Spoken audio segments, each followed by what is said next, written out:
Coba nikmati pekerjaan. Apa yang sedang kita kerjakan. Saya juga kebetulan lama menjadi guru. Baik itu di pesantren ataupun di universitas menjadi dosen.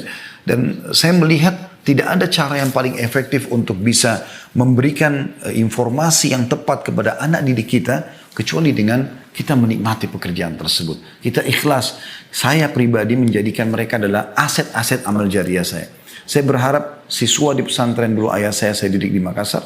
Dan juga teman-teman mahasiswa dulu yang saya ajar di kampus. Saya berharap mereka tidak keluar kecuali mereka akan menjadi amal jariah buat saya. Saya berusaha menukil itu dan saya tidak pernah pikirkan masalah gaji yang saya terima. Karena itu pasti akan datang. Dalam istilah para ulama, ya, kalau kau kejar akhirat duniamu akan ikut. Kalau kau kejar dunia akhiratmu akan luput. Maka coba nikmati itu. Sehingga Anda tidak pernah menghubungkan antara bagaimana mengubah karakter yang buruk dari seorang anak, bagaimana kita membentuk dia menjadi seorang tokoh atau orang yang baik, ya, dengan gaji yang Anda terima atau upah yang Anda terima. Bagi kita adalah ini amal jariah. Bagaimana saya bisa mengubahnya? Imam Syafi'i rahimahullah pernah punya seorang murid, teman-teman sekalian. Itu muridnya lamban sekali kalau dia memahami sesuatu. Maka Imam Syafi'i tahu masalah itu dan dia selalu duduk di belakang orang itu. Apa yang terjadi? Imam Syafi'i rahimahullah seorang pendidik yang luar biasa. Dia tahu bukan upah yang dia pikirkan. Tapi yang dia pikirkan adalah pahala yang dia bisa dapatkan. Maka dia biarkan seluruh muridnya keluar. Kemudian dia tahan anak tersebut. Lalu mulailah beliau mengulang-ulangi materi itu pelan-pelan. Sampai anak itu faham. Sampai pernah anak ini mengatakan, wahai imam, saya orangnya begini. Anda tidak usah buang-buang waktu buat saya. Kata beliau tidak. Sampai kau memahami apa yang saya sampaikan. Saking luar biasanya kalau orang kejar target akhirat, pahala, ya bagaimana menjadikan orang ini depan saya sebagai aset amal jariah itu luar biasa. Mirip dengan alam dakwah ya. Kalau saya pribadi, saya tidak pernah melihat kekurangan seseorang atau pelanggaran agama yang terjadi padanya adalah sesuatu yang harus saya perangi. Tetapi saya melihat itu adalah aset amal jariah buat saya. Ada wanita belum berhijab kah? Ada orang belum sholat kah? Ada orang belum puasa kah? Ada orang punya kesalahan apalah dalam agama. Bukan untuk kita musuhi. Justru kita tersenyum menjadikan itu sebagai kesempatan kita. Jangan didahului oleh orang lain untuk memberikan nasihat kepada dia. Berapa banyak orang yang kita bengkalikan, tidak kita nasihatin, tidak kita luruskan. Ternyata dia mendapatkan hidayah dari orang lain dan orang lain itu yang mendapatkan pahalanya. Imam Abu Hanifah rahimahullah. Anda kalau belum tahu beliau salah dari 4 imam mazhab. Anda sudah tahu alhamdulillah. Dan beliau dikenal dengan imam. Imam itu kayak tokoh. Seperti tokoh mazhab ya. Itu menghafal minimal 500.000 hadis kalau saya tidak salah. Dan sekian banyak, ya luar biasanya. Dan Imam Abu Hanifah itu sekarang madhabnya umumnya diterapkan di Afrika, di Eropa, di India. Banyak menggunakan madhab Abu Hanifah rahimahullah. Beliau itu mulai belajar agama, mulai lebih menekuni di umur 30 tahun lebih. Tapi bukan itu yang sedang kita bahas. Sebabnya adalah beliau pernah sholat di masjid. Kan? Beliau pedagang sutra di Irak. Kemudian beliau sholat di masjid. Pada saat beliau sholat ternyata cara sholatnya salah. Dan ditegur oleh orang di sebelahnya. Maaf tadi sholat anda salah, yang benar tuh begini. Misal begitu saja. Maka Abu Hanifah mengatakan saya pun malu. Masa saya di umur sekian masih salah sholatnya. Lalu beliau mulai mempelajari agama sampai menjadi tokoh madhab. Sekian juta orang sekarang mengikuti ajaran beliau. Ya, madhab beliau. Ya, yang dinukil tentang hukum fikih, tata cara sholat, puasa, dan luar biasa banyak yang lainnya. Pertanyaan sederhana teman-teman. Pernah nggak orang yang sedang menasihati Abu Hanifah tadi untuk membetulkan sholatnya berpikir yang dia nasihati ini akan menjadi imam mazhab? Pernah nggak anda renungi teman-teman yang orang tadi meluruskan sholat satu kesalahan tadi ternyata bisa panen seluruh pahalanya Abu Hanifah rahimahullah. Itu luar biasa. Ya. Baik teman-teman.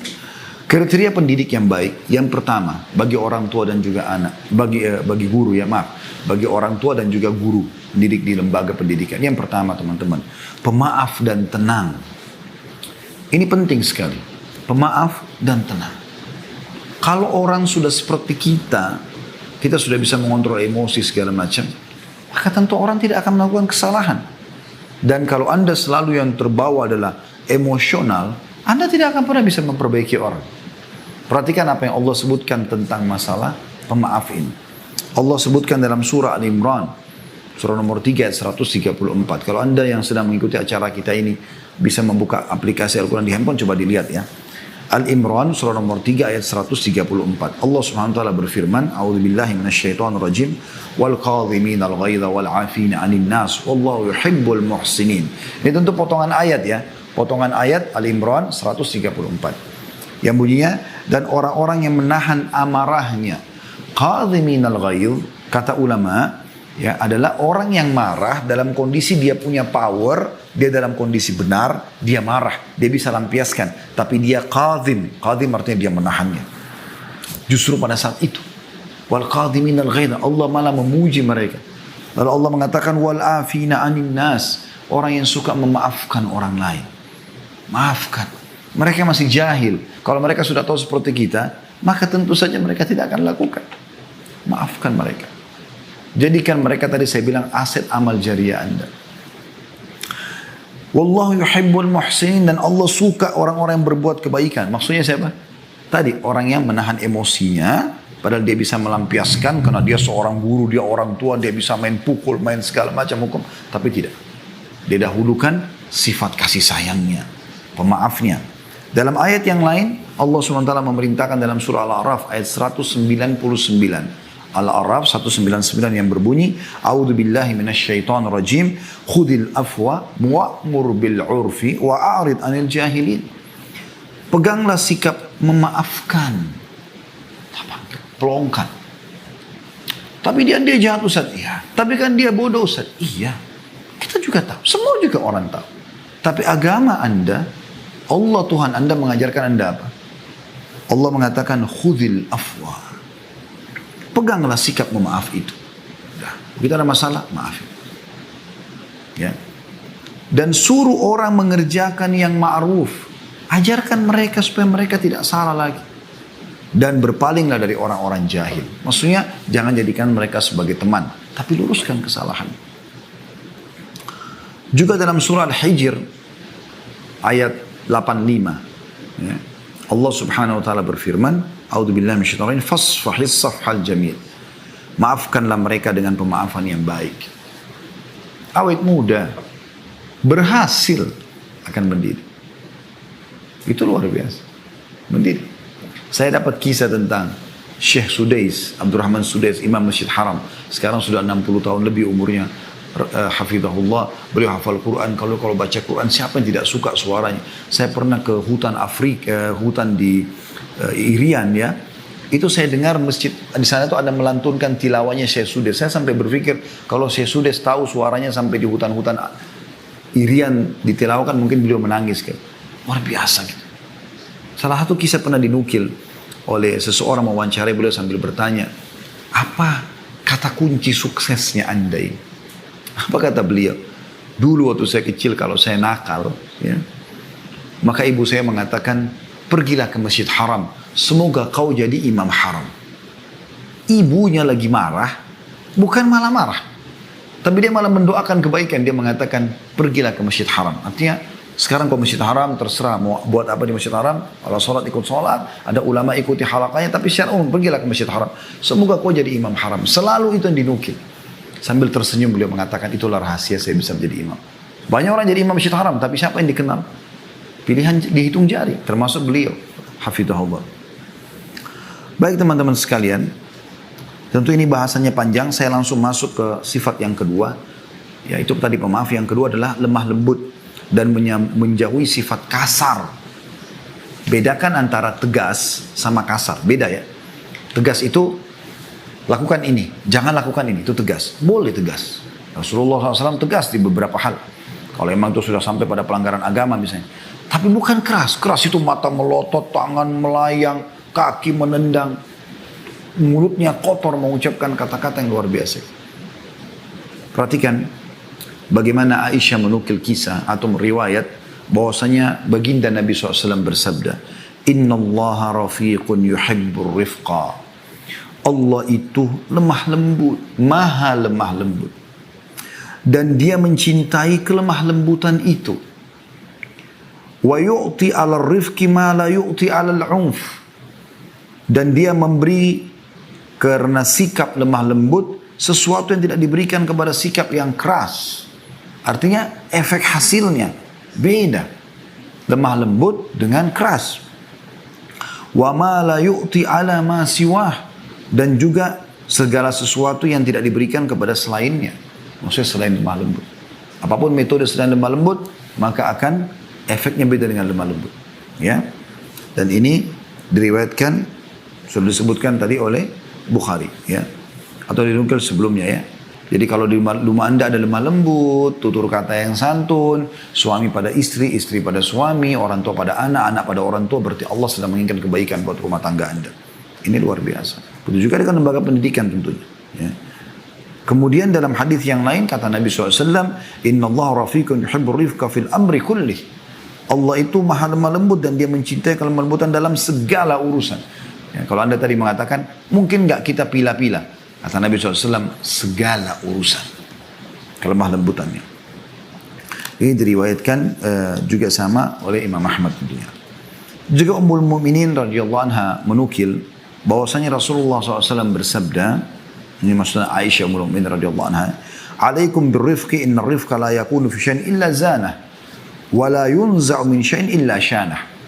Bersikap lemah lembutlah, sungguhnya tidaklah kelembutan terdapat pada sesuatu kecuali akan membuatnya indah. Dan tidaklah dicabut dari segala sesuatu kecuali akan merusaknya. Diriwayatkan oleh Muslim. Ya. Disebutkan dalam hadis yang lain di poin ini ya, sikap yang kedua itu lemah lembut, yaitu hadis yang diriwayatkan Muslim. Kata Jabir bin Abdullah radhiyallahu anhu, Rasulullah SAW bersabda, "May yuhramil rifqa yuhramil khaira kullah." Siapa yang telah terharamkan ya, memiliki sifat kelemah lembutan, dia memang tidak ada dalam dirinya, semuanya melotot, semuanya kasar, semuanya emosional, maka dia telah diharamkan atau terharamkan dari seluruh kebaikan.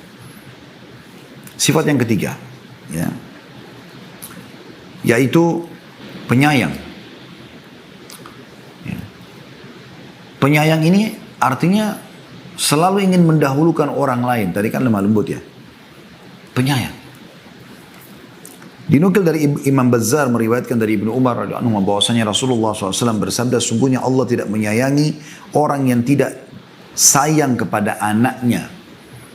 Sesungguhnya Allah tidak menyayangi orang yang tidak sayang pada anaknya. Anak kandungnya, anak tirinya, anak didiknya. Demi zat yang jiwaku ada di tangannya, tidak akan masuk surga kecuali orang yang penyayang. Kami berkata, wahai Rasulullah, kami semua adalah orang-orang yang penyayang. Maka beliau SAW bersabda, seorang penyayang bukanlah yang menyayangi temannya semata, tapi menyayangi seluruh umat manusia. Jadi kalau Anda maksudkan sayang hanya pada orang-orang tertentu yang Anda hormati, maka berarti belum. Yang dimaksud di sini adalah yang menyayangi semua manusia, apalagi anak, apalagi pasangan, apalagi orang tua. Ya. Dan ini dinukil dari Abu Ya'la di dalam buku beliau. Baik, tentu di sini teman-teman sekalian cukup banyak dalil-dalilnya, tapi saya cukupkan. Kemudian yang keempat, ketakwaan. Ya, ketakwaan. Artinya kepatuhan kepada Allah Subhanahu Wa Taala. Ini termasuk penting. Bagaimana kita kalau mau anak kita menjadi orang yang saleh dan saleha, anak didik kita menjadi begitu, kita harus lebih dulu takwa. Takwa ini maksudnya tunduk dan patuh kepada Allah. Dan ini perintahnya cukup banyak dari dalam Al-Quran. Di antaranya adalah firman Allah Subhanahu Wa Taala dalam surah Al-Imran 102. A'udzu billahi minasyaitonir rajim. Ya ayyuhalladzina amanu taqullaha haqqa tuqatih. Al-ayat. Hai orang beriman, bertakwalah kepada Allah dengan sebenar-benar takwa, patuh. Gitu. Juga dalam surah At-Talaq, ayat yang sudah masyhur, ayat 2 sampai ayat 3. A'udzubillahi minasyaitonir rajim. Wa may yattaqillaha yaj'al lahu makhraja. Siapa yang bertakwa kepada Allah, Allah akan memberikan solusi dari permasalahan hidupnya. Wa yarzuqhu min haitsu la yahtasib, dan akan memberikan rezeki kepadanya dari tempat tidak disangka-sangka, ya. Jadi bagaimana kita bertakwa kepada Allah Subhanahu wa taala, maka akan ada efek kepada anak-anak tersebut. Kita kalau bertakwa ini kayak mengerjakan perintah-perintah, meninggalkan larangan, anak-anak melihat maka mereka akan mencontohi masalah itu. Ibnu Abbas berkata, radhiyallahu anhuma, taatilah perintah Allah, hindarkanlah diri kalian dari perbuatan maksiat, maka dan perintahkanlah anak-anak kalian untuk berzikir, niscaya kalian akan diselamatkan Allah dari neraka. Mujahid berkata, bertakwalah kamu kepada Allah dan berwasiatlah kepada anakmu dan keluargamu agar bertakwa kepada Allah. Ini seorang tokoh tabi'in. Qatadah juga berkata, hendaklah engkau memerintahkan mereka berbuat ketaatan, melarang dari perbuatan maksiat dan menegakkan agama. Hendaklah kamu menyuruh dan membantu mereka berbuat ketaatan dan engkau jauhkan mereka dari perbuatan kemaksiatan. Sayang sekali. Betapa banyak sekarang orang tua justru menjerumuskan anaknya pada kemaksiatan. Dari kecil yang ditanamkan itu adalah musik-musik, yang diadakan adalah artis-artis yang non-muslim, yang kecil ditanamkan tentang kisah-kisah kartun yang khayalan, yang isinya berantem, ya. Ini sering saya bahasakan di pengajian, kalau teman-teman yang sudah pernah dengar tidak asing itu. Kalau yang belum dengar tentu mungkin agak kaget mungkin ya, tapi Anda coba renungi. Contoh kartun-kartun yang kita biasa suruh anak kita nonton atau biarkan nonton Tom and Jerry misalnya. Apa isinya? 20 menit atau setengah jam isinya adalah berantem antara kucing sama tikus. Apa yang terjadi kira-kira dalam kejiwaan anak kita pada saat mereka selesai nonton? Kalau Anda dudukkan dua adik kakak nonton kartun Tom and Jerry, setengah jam kemudian Anda tutup, Anda matikan, lihat apa yang terjadi. Mustahil mereka tidak berantem. Dan yang lebih bahaya lagi di situ, dinukil banyak sekali hal-hal yang berbahaya. Jatuh dari tangga, yang kena strom, yang ini seakan-akan tidak mati, masih bisa lari-larian kejaran setelah itu. Kenapa Ustaz bisa tahu? Saya kan waktu kecil tahu, nonton kan. Dan saya, subhanallah, setelah belajar saya melihat, oh ini tidak boleh, gitu kan. Khayalan. Berapa banyak kita selalu sibuk anak kita untuk menjadi tokoh-tokoh fiktif. Ya, ada Spiderman, ada Superman. Tidak ada orang-orangnya, tidak ada. Tapi itu dilahirkan di khayalan anak-anak kita. Waktu dirilis film Spiderman pertama di Amerika, banyak sekali kisah kan, anak-anak diberikan orang tuanya baju, hanya ada yang jatuh dari apartemen, tapi nggak dinukil di berita karena takut nanti film ini nggak laku. Gitu. Anda coba telusuri itu, karena memang dibuat khayalan, jaring keluar dari tangan segala macam, padahal tidak ada. Kan tapi bagus filmnya Ustaz, memang bagus, kalau nggak bagus nggak akan laku. Tapi Anda bicara masalah pendidikan, berapa banyak orang tua tidak menyadari masalah itu, tidak ada ketakwaannya. Tidak menanamkan hal yang haram. Dia duduk nonton film-film barat, film-film action yang banyak mungkin ada ciuman, ada perempuan tidak pakai hijab, anak-anaknya duduk di sebelahnya sambil nonton. Anda jangan pikir anak-anak kalau sedang bermain tidak memperhatikan ya. Mereka sangat jeli, bahkan lebih jeli daripada kita. Saya pernah berbicara dengan istri di rumah. Kemudian setelah itu subhanallah anak ini diam. Setelah itu dia bicara, datang kepada seorang tamu di rumah, lalu dia ceritakan. Kalau ada cerita begini loh, padahal itu cerita. Dia pada saat itu diam. Ternyata dia sedang mencerna apa yang sedang kita sampaikan. Maka bertakwa kepada Allah SWT. Anda kalau lihat cuplikan ciuman di film, bagi Anda dewasa itu sudah maksiat kepada Allah, itu dosa, nggak boleh. Tapi sekarang kalau Anda lakukan, mungkin Anda dewasa, Anda minimal Anda akan mengatakan, oh itu cara orang barat. Maksimalnya Anda terpengaruh untuk melakukan juga perbuatan kemaksiatan yang sama, kan? Tontonannya akan menarik, kan gitu. Tapi anak-anak Anda apa yang terjadi? Oh ternyata kalau saya sudah dewasa saya harus begitu. Saya harus punya pasangan, saya harus punya begini dan begitu. Saya pernah bertamu di rumah salah satu kerabat. Kemudian ada tamu datang, kami duduk begitu. Terus tiba-tiba tamu ini kebetulan juga bawa anak kecil perempuan. Yang punya rumah ini punya anak kecil laki-laki. Setelah lama kita ngobrol, tiba-tiba orang tuanya mengatakan, mana si fulan, dia cari anak laki-lakinya. Kemudian dia berdiri, dia masuk ke dalam kamar, ditemukan anaknya laki-laki sedang di atas ranjang dia, menutup selimut dan anak tamu tadi yang perempuan itu ada di bawahnya yang sedang ditimpa oleh dia. Kira-kira dari mana anak ini menangkap? Oh, anak itu umurnya 3 tahun pada saat itu. Karena dia menyaksikan orang tuanya. Bertakwa kepada Allah Subhanahu Wa Taala. Harus hati-hati dengan masalah seperti ini teman-teman sekalian. Yang kelima, yang ciri yang baik adalah berdoa yang baik buat anak-anak. Ini penting sekali teman-teman sekalian. Tadi sudah contoh salah satunya Syekh Sudes tadi ya. Bagaimana ibunya pada saat marah pun justru mendoakan yang baik. Pergilah ke Masjid Haram, semoga kau jadi imam haram. Dikabulkan oleh Allah SWT. Teman-teman, coba sekarang hindarkan kalimat negatif. Kamu nakal, sok tahu, kamu ini bodoh, atau apalah. Mungkin tidak asing bagi para pendidik dan juga para. Ini tidak baik sama sekali. Apa hasilnya? Apa yang Anda harapkan dari kalimat itu? Yang ada, dia makin merasa, oh iya saya bodoh, oh iya ya saya begini, oh iya ya saya begitu. Kan begitu, tidak mendidik sama sekali. Apanya? Kenapa nggak doakan kebaikan? Semoga Allah berikan kau hidayah. Semoga Allah berikan kau pemahaman. Semoga kau berubah. Semoga kau menjadi tokoh masyarakat. Semoga kau menjadi hafidh Quran. Semoga, kenapa nggak doa itu? Doa yang baik teman-teman sekalian. Karena doa ini mustajab, kita tidak tahu. Ya. Di dalam sebuah hadis, renungi baik-baik hadis ini teman-teman sekalian. Sabda Nabi SAW, La tad'u ala anfusikum, wa la tad'u ala auladikum, wa la tad'u ala amwalikum, la tuwafiku minallahi sa'atan yus'alu fiha ata'an, fayastajibu lakum.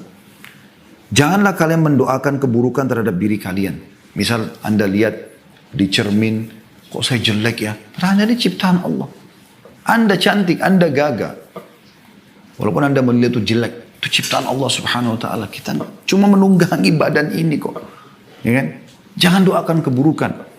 Naik mobil sedikit saja, ya, mogok mobil atau apa? Sial. Apalah sial, apalah sial. Selalu gitu. Membodoh-bodohi diri, mendoakan buruk. Ini kan jadi doa semua. Untuk apa kalimat buruk keluar? Stop. Kalimat buruk berhenti. Kalimat baik saja. Ya. Jangan kalian mendoakan keburukan buat diri kalian. Jangan kalian mendoakan keburukan terhadap anak kalian. Kau ini nakal sekali. Menyesal saya melahirkan kau. Apalah kalimat-kalimat buruk. Dan jangan kalian mendoakan keburukan terhadap harta kalian. Tadi mobilnya siar, rumahnya, apa sih ini? Ini motor, gitu. Selalu dianggap remeh. Jangan sampai kalian bertepatan pada saat mengucapkan itu dengan saat dimana Allah bila diminta satu permintaan, dengan saat itu maka Allah mengabulkan. Maksudnya jangan sampai itu waktu mustajab. Ya. Dan ini dinukil oleh Bukhari dan Muslim. Dalam riwayat lain, jangan sampai malaikat melewat dan mengaminkan lalu terjadilah. Maka ini harus hati-hati teman-teman sekalian. Ya. Terutama para ibu-ibu, ya, lebih baik karena banyak interaksi sama anak, mungkin karena ayah banyak di waktu di luar rumah, maka mungkin mereka tidak melewati banyak hal-hal yang mungkin kita anggap tanda kutip pelanggaran-pelanggaran anak, jatuhkan gelas, jatuhkan piring, jatuhkan ini, apalah segala macam. Padahal itu mereka tidak tahu. Teman-teman sadarkan diri kita, kalau kita menjadi mereka, ya, atau mereka menjadi kita, apakah mereka akan jatuhkan gelas itu? Kan tidak mungkin. Mana lebih Anda sayangi? Gelas yang pecah atau anak Anda? Kadang-kadang anak dipukul sampai memar hanya kena gelas. Gelas bisa Anda beli, anak nggak bisa. Ada seorang ayah baru beli mobil, bersihkan mobilnya, lalu kemudian anaknya datang pegang beberapa alatnya yang kebetulan atau tangannya belepotan gitu. Kemudian dipegang mobil yang baru habis dicuci. Karena marah diambillah satu besi yang dipakai untuk membuka ya atau memperbaiki mobilnya, dipukul tangan anaknya sampai patah. Akhirnya anak itu patah tangannya. Menangis-nangis, baru nyesal, bawa ke rumah sakit, dioperasi. Kenapa Anda lebih sayang mobil Anda daripada anak Anda? Bagaimana bisa? Mobil bisa dibeli, masih bisa dibersihkan lagi. Gelas masih bisa dibeli, sendok masih bisa dibeli. Berikan pendidikan, agar mereka faham. Dan mereka akan juga mendidikkan itu kepada orang lain. Ya. Kalau ada orang-orang soleh yang temui, minta supaya didoakan. Ummu Sulaim, radhiyallahu anha, dalam sebuah kisah dinukil. Ini Ummu Sulaim, ibunya Anas ibn Malik. Anda kalau baca Anas ibn Malik ini, Anas ini termasuk salah satu dari sekian banyak sahabat yang banyak menukil hadis. Di antaranya beliau nukil kisah ini. Beliau mengatakan bahwasanya Ummu Sulaim ibuku pernah berkata, wahai Rasulullah, Anas ini anakku menjadi pembantumu. Aku bawa supaya dia membantu kamu dan biarkan dia belajar, didik dia apa saja. Maka berdoalah kepada Allah untuk kebaikan. Untuk dia doakan kebaikan. Jadi Ummu Sulaim minta agar Nabi SAW doakan Anas kebaikan. Maka Nabi SAW doakan, Allahumma akthir malahu wa waladah, wa barik fima a'taitah. Ya Allah, berikanlah kepada Anas harta dan anak yang banyak, dan berkahilah apa-apa yang telah engkau berikan kepadanya. Dalam riwayat Bukhari, dari Anas bin Malik dikatakan Ummu Sulaim membawaku. Kata Anas bin Malik, ibuku Ummu Sulaim membawaku kepada Rasulullah SAW dan menutupi badanku dengan setengah tudungnya dan setengah selendangnya. Kemudian dia berkata, wahai Rasulullah, ini Anas anakku. Aku membawanya kepadamu untuk menjadi pembantumu. Biarkan dia tinggal sama anda. Biarkan dia didik dengan cara anda. Maka berdoalah kepada Allah untuknya kebaikan. Lalu Nabi SAW berdoa, Allahumma akthir malahu wa walada. Ya Allah, perbanyaklah untuk Anas harta dan anak yang banyak. Maka Anas menceritakan dirinya mengatakan, demi Allah, hartaku banyak melimpah dan sungguh anak cucuku sampai 100 orang pada hari ini. Jadi beliau menukil kisahnya gitu. Ini luar biasa gitu. Dan terlalu banyak kisah yang berhubungan dengan masalah ini. Intinya teman-teman, jangan pernah ya mendoakan kata-kata yang tidak baik. Harus dengan baik gitu kan. Harus dengan baik. Ya, termasuk juga memiliki nama-nama yang baik. Ini masuk dalamnya. Ya. Walaupun ini poin sendiri sebenarnya memiliki nama yang baik ya. Kita bisa masukkan di poin yang ke 6 ya. Yaitu ya, memiliki nama-nama yang baik. Nabi SAW menyuruh kita memiliki nama-nama yang baik. Bahkan beliau menukar nama-nama buruk sahabat Kalau memang maknanya buruk pada nama-nama yang baik. Dan beliau mengatakan, Ahabul asma ilallah, nama yang paling Allah cintai adalah Abdullah dan Abdurrahman. Ya. Kemudian Anda bisa pilih nama nabi-nabi, kalau anak laki-laki ya. Kalau perempuan Anda bisa, misalnya Adam, Hud, Saleh, Shu'aib. Dan saran saya, Anda memilih satu nama saja. Kebiasaan kita di Indonesia ini, harusnya kita bisa mengubahnya. Seringkali satu orang namanya sampai 3 komponen atau 4 komponen. Gitu kan? Lebih baik dihindari. Anda lihat nama-nama para nabi satu. Adam, Hud, Saleh, Shu'aib, Musa, Isa, Muhammad, dan seluruh nabi-nabi alaihi wasallam. Satu nama. Kalau kita Muhammad, Yusuf, Harun. Muhammad nabi, Yusuf nabi, Harun nabi. Siapa yang mau dipanggil nih? Kadang-kadang sudah nama bagus-bagus begini pun, ya, masih dipanggil dengan nama-nama ejekan. Nama-nama yang tidak baik. Gendutlah, inilah, itulah, apalah, segala macam. Dan itu dijadikan sebagai bahan olokan. Subhanallah. Ini bisa jadi doa buruk teman-teman sekalian. Namakan nama baik. Pernah Nabi SAW mau minum susu unta, mau disuruh perah susu unta. Beliau mengatakan, siapa yang memerah buat kami? Ada satu orang berdiri mengatakan, saya Rasulullah. Apa yang terjadi? Nabi tanya pertama kali, namamu siapa? Ditanya namanya. Maka dia mengatakan, Mur itu pahit. Maka kata Nabi SAW, duduklah. Nabi nggak mau diperahkan susu oleh orang yang bernama pahit. Kemudian, Nabi SAW mengatakan, siapa yang memerah buat kami? Berdiri orang kedua. Nabi SAW tanya, siapa namamu? Dia bilang, Harb. Harb itu perang. Kata Nabi SAW, duduklah. Gitu kan? Lalu Nabi SAW mengatakan, siapa yang memerah buat kami? Maka yang ketiga berdiri mengatakan, saya Rasulullah. Nabi tanya lagi, siapa namamu? Dia mengatakan, Aish. Hidup maksudnya. Kata Nabi SAW, perahlah buat kami. Begitu luar biasa. Nabi SAW pernah lewat teman-teman di sebuah tempat, ada 2 gunung. Cuma lewat. Sebelum lewat 2 gunung ini harus dilewatin gitu ya. Maka artinya kebetulan akan lewat di situ. Nabi SAW tanya, siapa yang tahu nama atau julukan 2 gunung ini? Ada sahabat mengatakan, saya Rasulullah. Yang sebelah kanan, Fadih. Fadih itu pembongkar aib. Ya. Yang sebelah kiri, Mukhzi. Mukhzi itu penghina. Artinya orang di situ iseng kasih nama. Ini pohon ini, gunung ini. Padahal gunung itu tidak ada namanya sebelumnya. Tapi dikasih nama buruk. Apa yang terjadi? Nabi SAW suruh cari jalan lain. Nggak mau lewat di situ karena buruknya namanya. Perhatikan ini teman-teman. Luar biasa gitu ya. Kemudian yang ketujuh, lemah lembut dalam bermuamalah. Ini sebenarnya mirip dengan tadi ya, sifat dengan lembut ya. Tapi di sini yang tadi yang sebelumnya adalah lemah lembut di dalam perkataan ya. Kalau di sini dalam muamalah sebenarnya ya. Dalam muamalah ini disendirikan juga oleh para ulama. Artinya lemah lembut dalam bermuamalah ini atau oke, kita langkai saja ini, kita anggap sudah masuk dalam lemah lembut tadi ya. Kemudian kita masuk saja di poin yang ketujuh, yaitu menjauhi sifat marah. Langsung saja ke sifat marah ya, kita sudah cukupkan dengan tadi itu lemah lembutnya. Sifat marah teman-teman sekalian. Nah marah ini harus dikontrol emosi itu. Ya. Disebutkan bahwasanya Nabi SAW hanya marah kalau pelanggaran agama terjadi, itu pun marah beliau niatnya karena kebaikan. Tapi sering kali beliau menasihati, ada pernah sahabat datang mengatakan, ya Rasulullah wasiatkan saya, supaya saya hidup bahagia, tentram, dunia akhirat. Kata Nabi SAW, la taghdab, jangan kau marah. Apalagi ya Rasulullah, la taghdab, jangan kau marah. Apalagi Rasulullah, la taghdab, jangan kau marah. 3 kali Nabi SAW mengatakan itu. Dan itu disebutkan dalam hadis Bukhari dan juga Ahmad. Juga dalam riwayat Abu Darda radhiyallahu anhu bahwasanya Nabi SAW bersabda, la taghdab walakal jannah, jangan kau marah, kau akan dapat surga dengan itu. Nah, ini hadis diriwayatkan oleh Tabarani. Saya teringat anak saya, Uwais, hafizahullah, semoga Allah jaga beliau. Sekarang umurnya sudah 7 tahunan, anak laki-laki. Waktu awal saya masukkan di sekolah gitu, ada hafalan hadisnya gitu.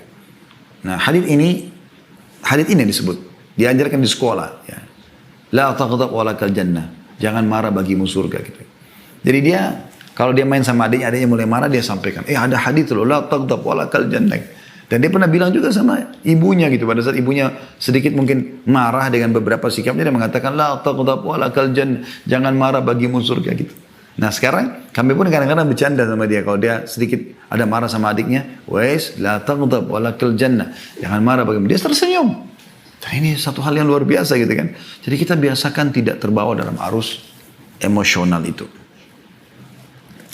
Baik teman-teman sekalian, kemudian selanjutnya yang ke-8 adalah bersikap adil. Ini juga penting dan tidak pilih kasih. Ya. Dinukil bahwasanya ada seseorang yang bernama Bashir radhiyallahu anhu, sahabat Nabi yang mulia.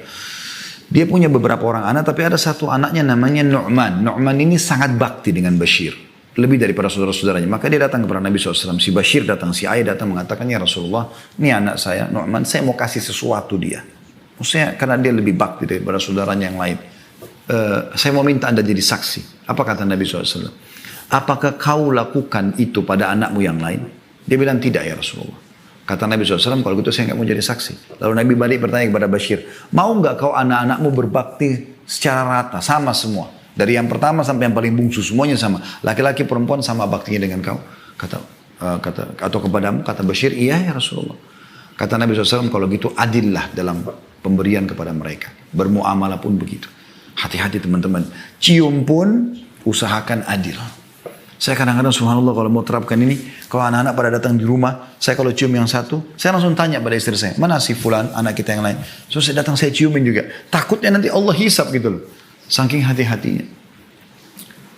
Anas bin Malik berkata, ada seorang laki-laki berada di depan Nabi SAW, lalu putranya datang kepadanya. Lalu dia menciumnya dan mendudukkannya di atas pahanya. Anak laki-laki datang. Kemudian datang putrinya, anak perempuannya. Lalu dia dudukkan di hadapannya, dia tidak pangku. Maka kata Nabi SAW, kenapa engkau tidak menyamakan antara keduanya? Itu luar biasa ya. Berarti harus sama di sini. Nah beda antara warisan dengan hibah. Pemberian itu teman-teman sekalian harus rata. Adil. Ya, rata semuanya. Sama teman-teman di lembaga pendidikan. Rata dalam, jangan pilih kasih. Jangan karena ini pintar, lalu anda pilih kasih dengan tidak. Justru yang tadi saya bilang yang masih bodoh menurut anda itu, anda jadikan dia supaya pintar. Itu baru anda sukses di poin itu. Nah itu penting sekali. Bagaimana kita bisa mengubah orang untuk menjadi lebih baik sehingga kita bisa panen amal jariah.